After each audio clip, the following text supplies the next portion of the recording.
મારું નામ સંદીપભાઈ છે। હું ટાટા ધાન્ય કંપનીમાં ટેરિટરી મેનેજર તરીકે કામ કરું છું।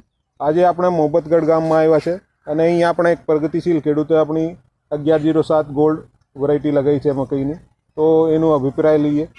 નમસ્કાર। નમસ્કાર। આપનું નામ? સોલંકી કિરીટસિંહ મદારસિંહ। Mobile number 9409132728। તો આપણા ક્રીજી આપણા ભાઈ છે મકઈ તમે ટાટાની 1107 ગોલ્ડ, તો તમને કેવી લાગી છે? સરસ છે મકાઈ બરાબર। ટાટાની, તો અને ઉત્પાદન બી સારું આપે છે બરાબર, અને વાવવા જેવી છે। વાવા જેવી છે। તો શું શું ખાસિયતો લાગી તમને એમાં?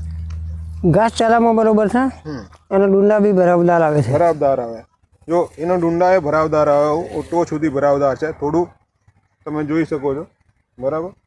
તો ડુંડા ભરાવદાર છે। બીજી ઘાસચારામાં કેવું છે? ઘાસચારામાં સારી છે, ઘાસચારામાં સારી છે। પવન સામે ટક્કર કેવી લીધી છે આ વર્ષે? પવન સામે પણ ટક્કર સારી લીધી છે। બરાબર। તો પડવાની કોઈ સમસ્યા છે? ના, કોઈ પડવાની કોઈ સમસ્યા નથી। બરાબર। તો આપણા વિસ્તારમાં અનુકૂળ છે બાજરી। હા। તો બીજા ખેડૂતોને ભલામણ કરી શકો તમે? હા, કરી શકું। તો શું ભલામણ કરશો? કે ટાટાની મકાઈ વાવો 1107, બરાબર, પ્રોડક્ટ સારું રહેશે એમ કે। સારું રહેશે। ખૂબ ખૂબ ધન્યવાદ તમારું। ધન્યવાદ। તમે